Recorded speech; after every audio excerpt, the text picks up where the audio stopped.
Because I've got you, I've got you. You're looking at the stars and you feel it in your heart. We're lucky enough to be sitting here with Annabelle Hurd, new CEO of Aria. Welcome. Thank you so much.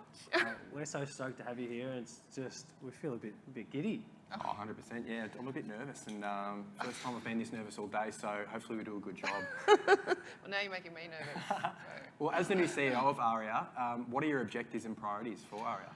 Well, I've been in the job for nearly 3 months, so I started on the 1st of Feb, and as I think everybody knows, I'm new to the music industry. I come from TV, a long career in TV and politics and those sorts of things, so I have spent a lot of time talking to people, meeting incredible people across the industry, hearing some great stories about how people got in and what they do and what they think about stuff and what they think about the Arias, because everyone's got an opinion on the Arias, which is great.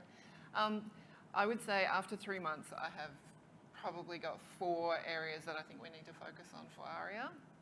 Preliminary. I think COVID recovery is obviously a huge issue for the music industry. We've got to get live back to life. We've got to work with governments and state and federal to try and get those capacity limits up, to get the border issues sorted, to get the quarantine issues sorted, to get some stability and certainty, and to help live get back on its feet. We've got to promote Australian music and Australian artists. Discoverability and prominence on streaming services is really something that I want to spend a bit of time on. Raising the profile of this amazing industry, like in the national conversation, and making more people aware of what a great industry it is and the benefits that come from it, both like socially but also economically. Promoting our artists overseas, so getting more artists into international playlists and all the places that they need to be successful. And then I would say, finally, for me, a really important one is about diversity, equality, inclusion, belonging in this industry. I talk to a lot of people, and it feels like people don't feel that we are at the place where we are, a fully inclusive, diverse and equal industry, and I'm very lucky to be in a position where I hopefully can do something about that, or at least bring together a conversation where we can start working on that sort of thing. So I would say those are my 4 priorities at this stage, but that could change. It's exciting, big scope of work for someone new to the music industry. Yeah, it's a lot of work. Well, what are your thoughts on coming in, like for you personally, you're mentioning about career in TV, politics. What made you want to tackle a new challenge like entering the music industry? That's a really good question. I mean, it's a couple of things. You're welcome. Good job. Obviously I love music. I've always loved music. I've been a music fan my entire life and an avid consumer. I have no musical ability whatsoever, so I'm also a great admirer of people who do have such talent. I also have done quite a bit of work with a couple of boards that I'm on. Save the Children and Australian Film, Television, Radio School, and I've seen directly the influence that music can have on kids that are doing it really tough, either music that they can create or the music that they need to get themselves through their daily lives in some pretty bad situations. So I guess it's those things, and also what an amazing role. Like, who wouldn't want this job, honestly? And everything I've seen so far from 3 months of it, it's just proved to be even better than my expectations. So yeah. Oh, it's awesome to hear. I'd love to hear your perspective from an Aria sort of point of view. Has there been growth despite not being able to attend live shows? Like, what are the growth areas? Yeah, look, I mean, obviously live music is a really, really difficult place at the moment, and I certainly don't want to diminish how much people are hurting.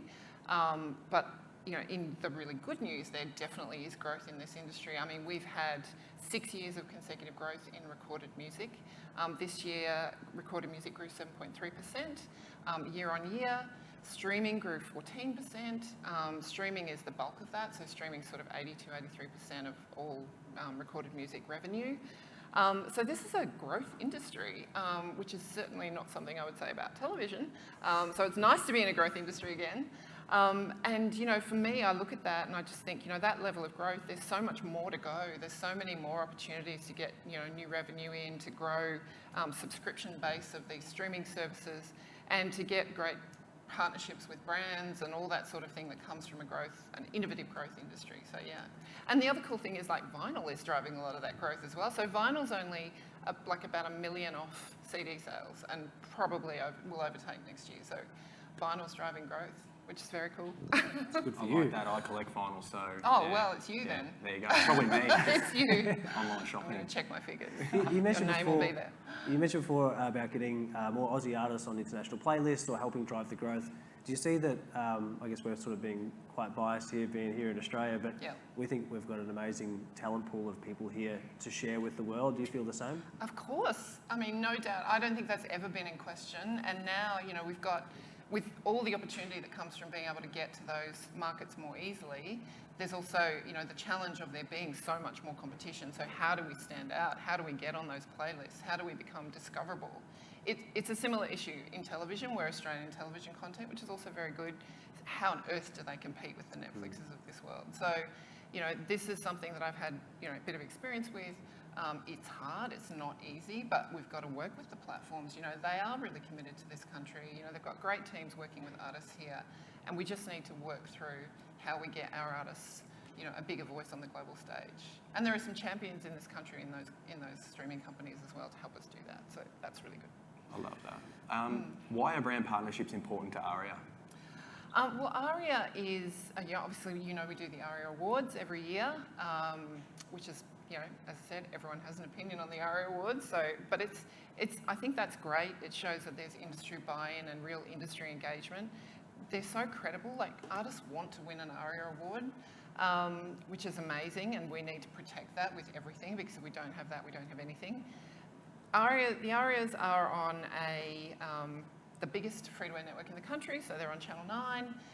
They attract a great audience, 16 to 39, 18 to 49-year-old audience, which is, that is what advertisers want. And we offer amazing integration opportunities, which really kind of add, bringing together brands with the premium music engagement that we can give is something really powerful for them. So we've worked with some amazing brands like YouTube Music, obviously huge supporters of this industry, and they've stuck with the industry through COVID. They've allowed us to do that, exporting our artists to the world, because we live stream internationally the Aria Awards, and their VOD, video on demand content that they put up and promote. Like, it hit over 10 million views for 2019 content from the awards, which is amazing. So that's incredibly important. We work with Swarovski on the red carpet, so there's that music and fashion connection.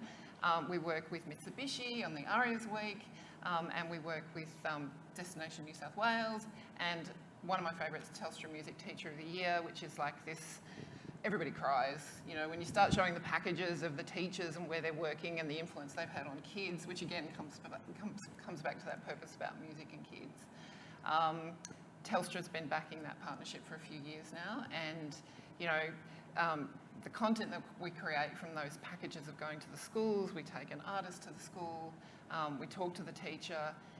People have told me you'll sit in the room at the Arias and half the audience is crying because they're thinking about their music teacher, and what the influence was from them. So how, there's so much value in bringing that brand with that emotional experience together. And we want to do more of it, because I think we have a premium opportunity, but we also, we find ways that we can work with brands that promote both brands. So both us and the Australian music industry, and the brands that we work with. So how exciting! You mentioned 6 years of year-on-year growth. How important is it to look to different ways to, like, harnessing new technologies or things like that? You mentioned streaming's been a big factor of growth.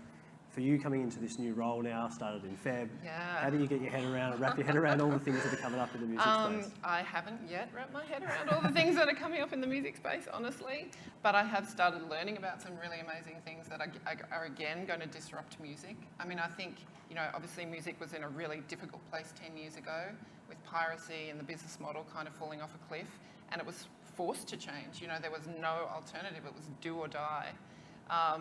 And out of that has come this amazing new business model, with streaming, and now we're seeing the growth out of it.